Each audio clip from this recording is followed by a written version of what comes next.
জানি আমি অতটা ভালো রান্না করি না, তাও অনেকে মাঝে মাঝে রিকোয়েস্ট করে যে স্পেশাল কিছু বানাতে।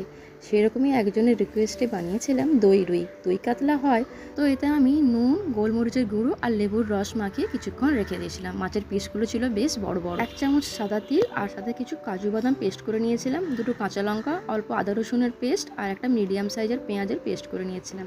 কড়াইতে সর্ষের তেল দিয়ে মাছগুলো আমি এপিট ওপিট হালকা করে ভেজে নিয়েছিলাম। তারপর এতে আমি কিছু গরম মশলা দিয়েছিলাম ফোড়নে, আর তারপর আমি পেস্ট করে রাখা পেঁয়াজ, আদা রসুন, কাঁচা লঙ্কার পেস্ট সব কিছু দিয়ে 5 মিনিট কষিয়ে নেওয়ার পর দিয়েছিলাম সামান্য ধনে গুঁড়ো আর অল্প কাশ্মীরি লঙ্কার গুঁড়ো, দিয়েছিলাম কাজু বাদামের পেস্ট আর 2 মিনিট পর দিয়েছিলাম ফাটানো টক দই 2 চামচ।